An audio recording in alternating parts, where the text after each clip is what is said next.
Well, I'd like to thank everybody for coming. My name is Cheryl Bermani McCann, and it's the whole alphabet. I have been in town for 28 years, and I am presently the chair of the Commission on Aging. So we, as a commission, try to do a lot for the seniors in the town, finding out who needs help, how we can do things, etc. So we do have a flyer up here too for our wellness fair, which is next Monday, and we have over 24 vendors coming. And they all have to bring raffle prizes, and we also have giveaways too. So if you can stop in, it's also the flu clinic as well. So, you know, we do a lot for the seniors, and I'd like to have my commission come up and join me. I know you're in the back. Don't run. Am I a member or aren't I? I don't feel so lonely up here. And I was feeling sorry for you. Thank you. I've never done one of these before, so, you know, bear with me as I do this.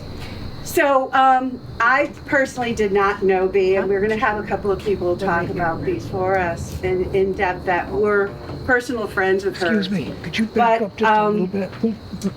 This is a small town, as we all know, and I've done quite a few different things in the town, fundraisers for people that have been, you know, seriously ill, etc. And I just get a very deep, heartwarming feeling from our town that reaches out to help other people more than most towns can. And I just think that's very wonderful and valuable. So it's been my pleasure to be on the commission for quite a few years now. Unfortunately, Rich Galuccio, who I replaced, had very big shoes to step into, and he knows everybody, and he had breakfast and coffee with everybody. Unfortunately, I'm still working, so the best I can do is, you know, the meetings and reach out to the people at the community centers, etc. And we write notes to people, the shut-ins, etc., to just let them know if somebody's thinking about them as well. So we do a lot of different little things, but nothing like what B. Adams did. So B. Adams worked in the town, lived in the town, and was the town in a lot of different ways, from what I understand. So she worked at the library for many years. She was on the board for many years. She was on the Commission of Aging for many years. She was on RNC for over 40 years and was a secretary there as well as a member. So she has a lot, she gave of her heart and soul. She also was a teacher in town, so she knew a lot of the kids that went through. And maybe some of you, your kids went through her, maybe you went through her. She died at 96, which is just unbelievable. She had such a wonderful life. But one of the big things I wanted to say tonight is she showed her love for the town of East Granby in a way that is immeasurable by words. She funded a lot of projects. She gave the library money, and she gave the Commission on Aging money, and several other organizations in town. So this is what we did as the Commission of Aging with the funds that she provided us. We thought it would be wonderful to add on to the senior center / community center with something outdoors that people could enjoy. And we've also had our scouts, our Eagle Scouts actually have built the benches for us as well in a dedication. So it's been wonderful to have this outdoor arena, if you will, the pavilion, so that we can extend in the nice weather outside for all of our events. So I want to thank Bea immeasurably for all of her contributions, and to also say that she loved you all and showed it by her donations to the town. So that is what I'd like to say. Tammy Zawitowski, would you like to say? Our representative, she also knew Bea. These are nice benches. Anyway, I didn't know Bea particularly well. I had conversations with her. She was already quite old by the time I got to know her, but she had always been an extremely kind person. She always was full of grace. She was always really very interested in making sure that this town was running well, and also that all the different aspects between the library and the schools were something that were very important to her. The last time I actually saw Bea, I visited with her at her home a couple times. The last time I saw her happened to be at St. Francis Hospital. She was probably in her early 90s at the time, and she was being wheeled in by an aide, which sounds horribly sad, but she just looked great. She was in a cheerful mood. She has had such a sense of grace and elegance about her. That she definitely will be missed. And I also want to mention to the Commission on Aging, Cheryl, and the rest of you, you've been doing an exemplary job with dealing with seniors in town. That personal touch that you had mentioned is just so important. It's something that can't be found in another town. So I just want to say thank you for all the work you're doing. Thank you. Thank you.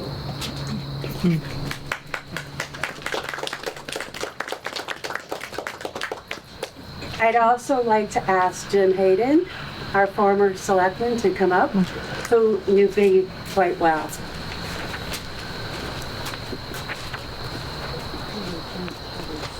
Good evening, everyone. There's not a lot more that I can add other than a couple personal touches. Back in approximately 2000.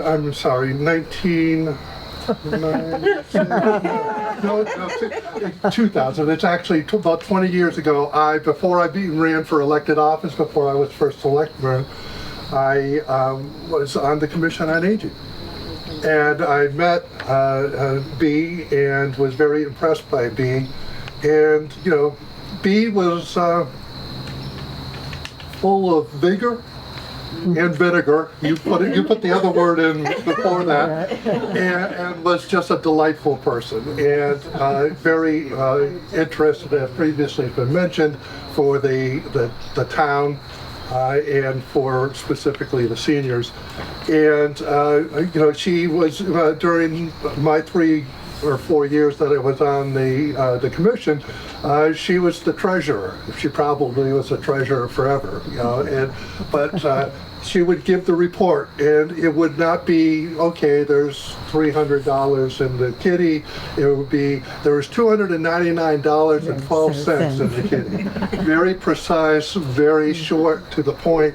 That reflected her personality. She was a giving person, and she was a precise person, and the town has been fortunate to have Bea Adams of the world living here. And I see some Bea Adams here, and I use that as committed members of the community who want to give back to the community and do the right thing for the community. So to Bea Adams, we congratulate her for all of the wonderful things that she was able to do for the town of East Granby, and for all of us that hold the candle, the torch that she's passed on to us, that we care about the town of East Granby. So, Bea, we miss you, and thanks for your generosity. Thank you.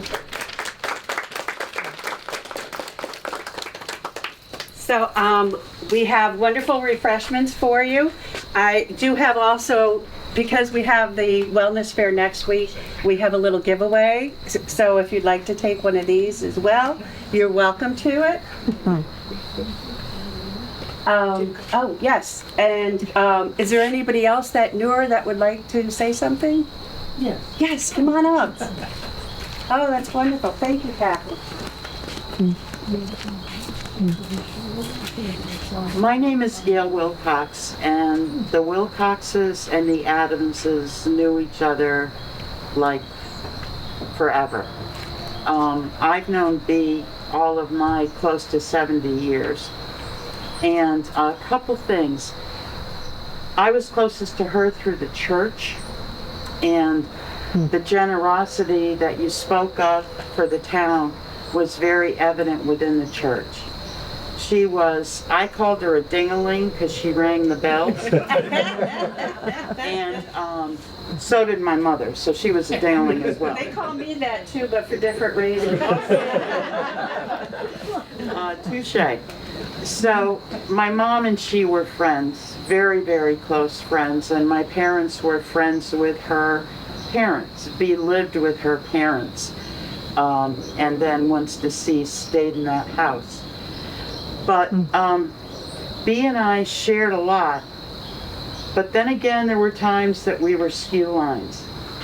I am a bleeding heart liberal, so I was registered as a Democrat. I probably don't need to tell most of you that she was not. She was a Republican, tried and true. And we traded birthday cards with Ronald Reagan and George Bush and all that. But I was just telling Dave, the best part of all was the first time Obama ran. And I don't remember which lovely Democrat allowed, well, I had an Obama sign on my lawn. And at one point during the campaign, I moved it to hers. And she promptly put McCain on my lawn. So she just, that's one of the things Becky and I were saying. She had such a dry wit and such a wonderful sense of humor, no change in her facial expression. And she just kind of laid you out, and in a loving way. But our church is indebted to her, as is the town.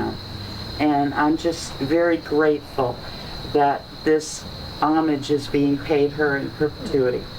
Thank you. Thank you. Would anybody else like to say anything in honor of Bea? Okay. We do have a plaque that's already been hung, and it is up here. You probably don't want to stand there, sweetie. Pumpkin. Yes, so I am not, I'm Johnny. Would you mind? Should we cut the ribbon first? Perfect. I can try to catch the pumpkin. No, I think there should be a plaque. Catch it.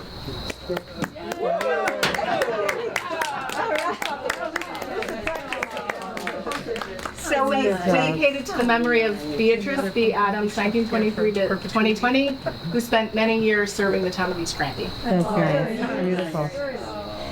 So now anybody that does pass by and sees the pavilion will know where the funds came from. It didn't come from the town, and it didn't come from budget money. It came from Bea, with loving consideration for the members of the town. And we can honor her every time we come out here. Please take a minute and say thank you, Bea, and enjoy her. Thank you. Absolutely. You want to cut the ribbon? Sure. Okay. I just wanted to mention also that we do have some money left over from the bequest, and we're going to be putting in a ceiling fan and some electricity in here, so bands can play and you can enjoy it in the heat of the summer too. So we're excited to do that. And also, I just wanted to mention, when you come back and visit, hopefully maybe in the fall or in the spring, Lee Galuccio has generously donated the hydrangea from her property, which we've arranged to have dug up and transplanted here in Rich's honor. So we're going to find homes for all 10, I think, of the massive hydrangea. So it should be really pretty out here. We're excited for that too. And just wait, because we'll have another ceremony for that. Yes. We will also have. Y'all gotta come back for that. Yes. So you got to spread the word a little bit, so we have more coming and understanding what we're doing as a commission. And just real quick before we cut the ribbon, I just want to say the hardest part with seniors is knowing who needs help, what they need, and getting them to accept the help. So as I look out here, I don't think any of you are in that condition or position to need it, but you may have a neighbor, and it may just be a shut-in that needs a visit, okay? So please reach out. Kelly, she moved. Kelly takes all of those requests and passes it on to the commission, and usually one of the commission members will reach out and take care of the needs of them. So please keep that in mind, because that's the hardest part of being on this commission, is reaching those. We're all independent. We don't need anything, right? So please share that. Now, shall we cut the ribbon and let you have a snack? Do that. Good. Okay, come on up. Are we ready? We are ready. Right. Everybody? We're ready. You gotta up and down. Sharpen those scissors. They're pretty sharp, actually. What do we do if it doesn't cut?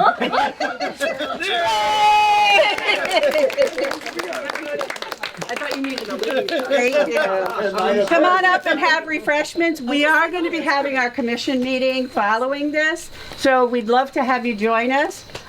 If you can stay a few minutes. Come on up. Thank you for coming. Thank you. Nice job, Cheryl. Okay, and